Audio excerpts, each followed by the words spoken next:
Focus. Ideate. Innovate. Enable.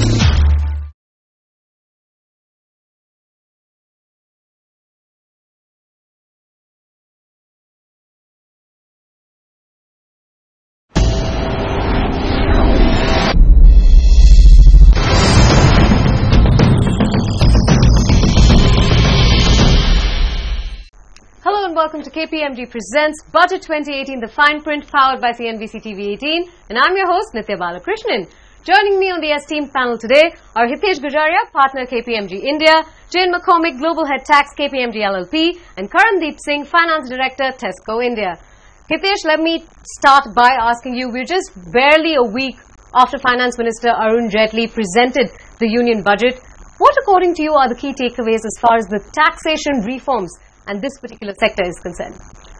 Well, I think one of the main expectations from this year's budget was the reduction in corporate tax rates. That has happened, in fairness, but only for companies with turnovers of less than 2,500 million rupees. Absolutely. And that is again frozen for the financial year 2016-17. What corporate India perhaps was hoping for was a more broad-based reduction in corporate tax rates across board, because that's what the finance minister had earlier promised on the floor of parliament in 2014 while presenting his first budget. Having said that, I still think it's a step ahead. One only wishes that in the years ahead, the finance minister does bite the bullet and reduce corporate tax rates across the board. This is especially because the dividend distribution tax, when coupled with a very high corporate tax rates, makes foreign investors that much less incentivized to come in and invest in a country like India. Fantastic. Now, Karan, if I can ask you, do you, voice or mirror the opinion that Hitesh just had? And as far as Jane is also indicating that we are taking a step in the right direction, but has enough been done just yet on the corporate tax front? Yeah, Nitya, I think this is an important question. So kind of echo that. I think it's a step in the right direction.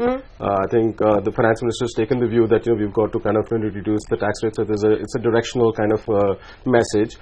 But when I look at as a foreign multinational, correct, there's a larger reason why you invest in India. It's not just the tax rate. I mean, it's a good like-for-like comparison between what the other countries are doing. But Indian economy doesn't always have to consider what the others are doing to kind of compensate for that or kind of follow the line. So I think I'm looking at a much broader picture in terms of, this is not something that hits me as a no-go to India. I think this is, okay, fine, we can deal with the 30% that we've got, but we've got to look at raising the demand. There are lots of other factors that we should be considering on a balanced view from a budget point of view. So I'm cautiously optimistic. I think it's a step in the right direction, but I'm not kind of disturbed by what the finance minister has done yet. Well, before moving on really to the role of technology as far as taxation reforms are concerned, Hitesh, if I can ask you, how much longer do you think before we actually see the finance minister walk the talk when it comes to more significant reduction in corporate taxes, especially for the larger companies? So he has taken a step forward from what he had done last year. Last year also he had reduced the tax rates for very small companies having turnover of only 500 million. Now that's increased to 2,500 million, so that's a step forward. As to when exactly he'll be able to reduce the corporate tax rates going lower for everybody depends really on revenue compulsions. The way I see it, in a way GST is going to help, because that helps broaden the tax base, bring more people into the tax net who were perhaps earlier able to evade taxes. Absolutely. Once that happens and the tax base is broadened, I think then the finance minister will have much more room to bring those reductions into play. Well, Jane, if I could change gears just a little bit and talk about the role of technology as far as taxation reforms are concerned. What kind of a role do you think it plays? And any examples of countries across the globe that have actually put technology into play for easier taxes? Okay. Well, technology changes everything in relation to tax. It changes, first of all, business models. So that's driving tax policy. So we had the announcement about significant economic interest here in India, and the world is looking at how they tax the digital economy. Bit of a risk there because everybody's going at it in a slightly different way. A risk of lack of cohesion. But then you look at tax administration, and there are two really big things going on. Technology is starting to drive how tax is collected. So if you look at income taxes, for example, increasingly there is exchange of information between employers and other sources of income, financial services sector, which means tax authorities are going to have transparency of what people's income is, which is obviously important in terms of finding people who are not paying their taxes. But also it's making compliance easier. So in some countries, that information is now pre-populating the tax return. So the tax authorities do your tax return for you, and then they just email it to you, and you're asked to say, is that all right? And then, of course, the other big area is indirect taxes, where countries that have got this invoice matching thing going well, like Brazil, it's now working very, very smoothly in those countries. Everybody's very happy because compliance is incredibly easy, and the tax take is going up. So technology changes pretty much everything, and at the back end of that, of course, I think what it means is as tax policy changes, taxes are going to be those taxes that are easy to collect with technology. Fair point there. Hitesh, do you think India is doing enough on that front as far as adopting technology into the way taxation is carried out is concerned? Are we moving towards a more digitized way or adoption of tax reforms? Yes, indeed. This budget itself has provisions of an e-assessment or an e-audit. The scheme has yet to be notified. We'll have to see how it pans out. Correct. The intent is clearly there to leverage as much technology as possible. In fact, the government is already happy at the way the GST has actually given the lead there, where actually invoice matching, etc., has made task of collection easier. Well, Karan, do you agree? He did mention e-assessment and e-audit. Do you think that could probably change the way that India collects taxes going ahead? Yeah, I think that's going to be the tip of the iceberg. I mean, when I look at the India stack, the Aadhaar, the digital payment, the digital India push. When you look at the tax side of it, I think it's not as fast enough. I think India should be pioneering in that. I think our opportunity not just to collect taxes but to speed up the refunds and just to kill the bureaucracy in terms of the fast assessments that can be done by use of technology. I think technology has a big role to play in the years to come. I just heard today about the blockchain being used for giving certificates to Delhi University. Blockchain has a great example in our tax matching and the GST. And I mean, we've taken the view that this is the way we're going to go. I think I look at my counterparts sitting in the other countries and they look at GST is launched in India. I mean, they look at the design of it, they're absolutely kind of wow, this is great. But then obviously we're facing some early bumps in the execution of it. So I think we should be just backing the whole technology. I'm absolutely on Nitesh's side that this is going to be the way to go, and India cannot afford to lose out on the technology opportunity here. Well, if I can just ask you, Hitesh, when you talk about one of the key challenges that India faces, the fact that there is a slight opaqueness when it comes to dispute resolution. Resolution of litigation in India is a long-standing process. How should the government look at handling that, and what steps should be adopted on that front? So I think if the experience for the taxpayer has to improve and collections have to go up, use of technology and clarity in tax positions both go hand in hand. We cannot have a situation where we face e-audits, yet there is lack of clarity on certain positions which the government is going to take. Because I think more than anything else, even more than let's say high tax rate, what most corporates hate is uncertainty. True. Because they don't know which way, and currently the dispute resolution process is a fairly long drawn out process. One of the shining examples where dispute resolution has actually worked is the advanced pricing arrangement agreements in the whole area of transfer pricing. Regrettably, that was not to be in the case of dispute resolution mechanism. Maybe there were some inherent defects in the way that scheme went, and there was a lot of flip-flop. True. But I think certainty coupled with technology is going to make life easier both for the taxpayer and the tax gatherer. Well, Karan, I'll let you have the last word this segment. What do you think India can do to ensure that dispute resolution, pending litigation gets solved at the earliest as far as tax tussles are concerned? Yeah, no, I mean, the word that is being spoken is the uncertainty, and I can kind of completely agree. But the only other word I'd like to add is the speed. So when it gets into the litigation and the long-drawn process, that kind of, makes us look very silly. I mean, I come from a sector which is the technology sector, the ITES sector, which we're the pioneers of it. We started it. We still don't have a confirmation and a certainty around what tax, transfer pricing rates should we use for different services that we offer from India. Interesting. But now we have an APA. I mean, that's a good news, and I'm part of that process, and I know this is great because that gives you certainty, it gives you a kind of, a good runway of, 9 years to kind of say, okay, don't worry about it, this is kind of taken care of. So I think the government has done some good things, but I think this, besides the uncertainty, which is a big concern for the headquarters, I think it's also the speed which kind of, comes in the way. Well, on that note, it's time to take a quick breather right here on the budget fine print. But stay tuned, we're going to throw the spotlight onto indirect taxes on the other side.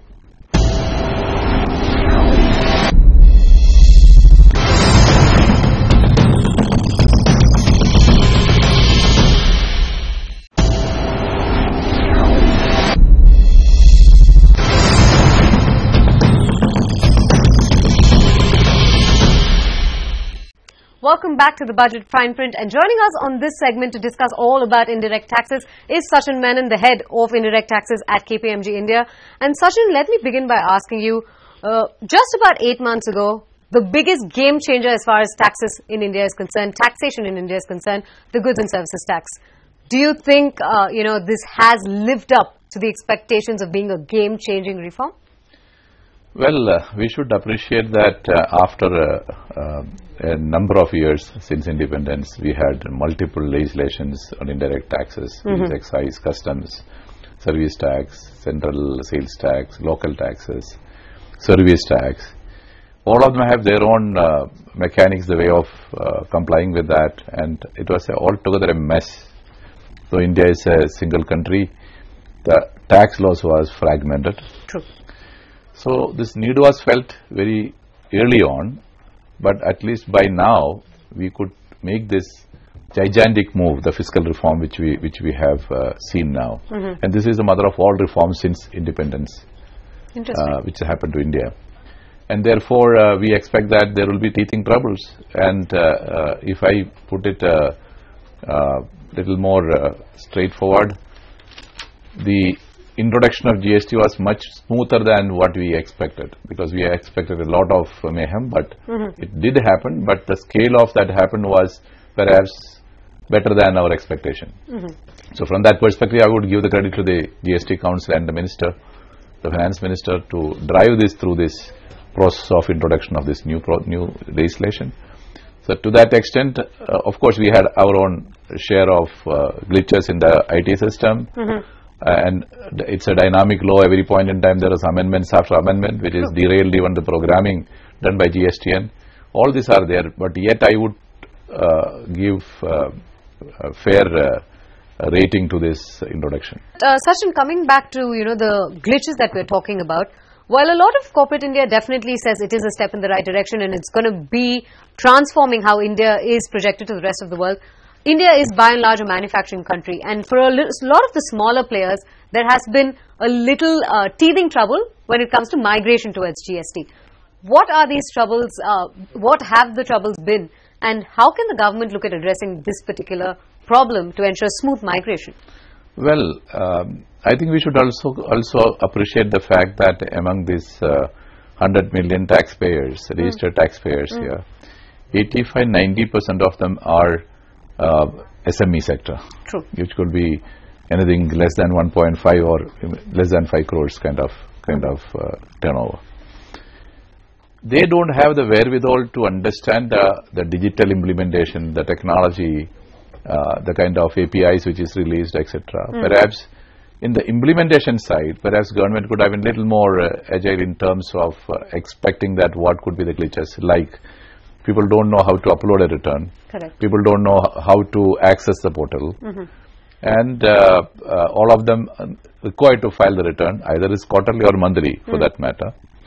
And nobody to guide them properly, because even the officers of the state administration or the central administration are also new to a digital implementation, a digital compliance for that matter. So therefore, there is a lot of reservation about whether this will work and how these people will be in a position to comply with them on time. Adding to that, when the GST was the concept was conceived, whatever may be those fine print of the GST has hugely changed later because of the feedback received from the industry. Correct. Some of them wanting concession, some of them want to have different type of tax rates for the same commodity. And there is it's a dynamic world as far as GST was concerned.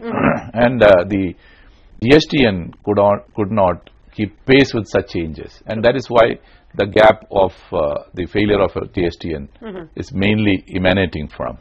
It's a dynamic world, and it's expected that there will be hiccups. Absolutely.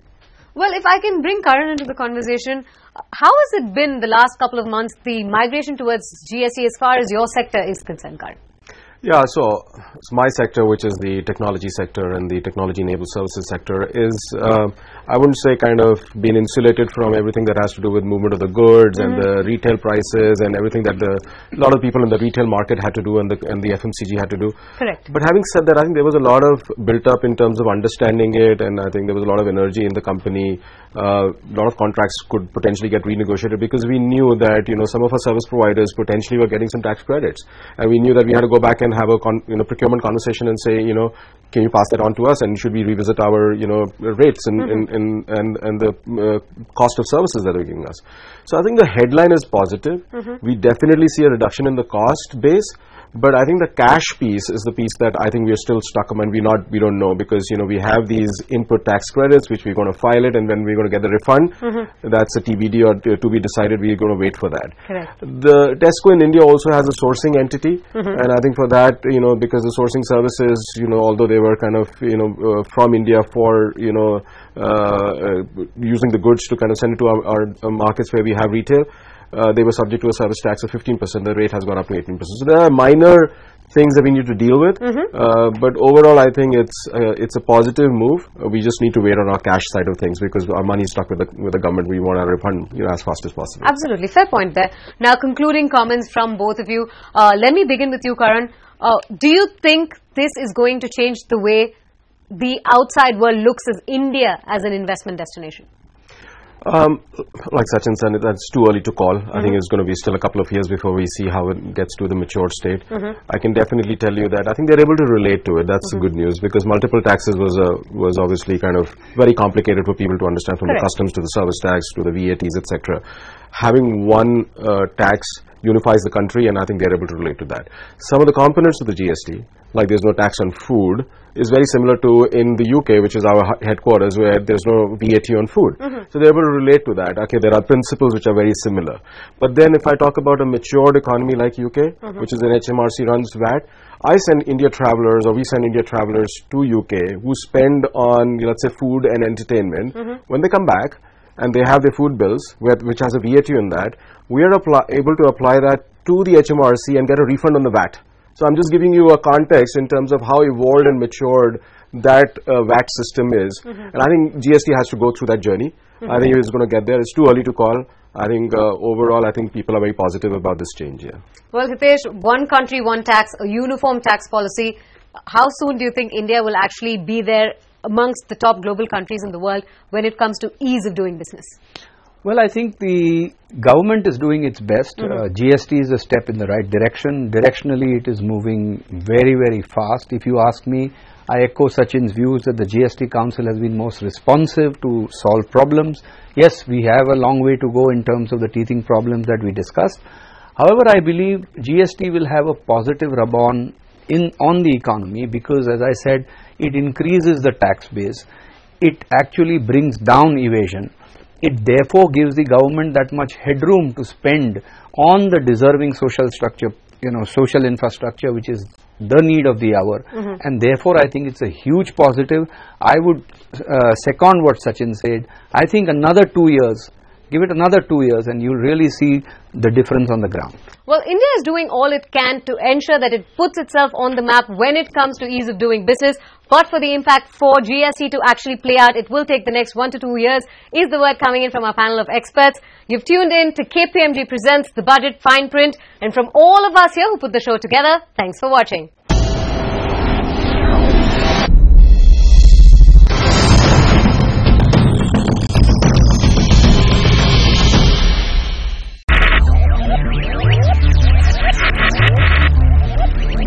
Focus. Ideate. Innovate. Enable.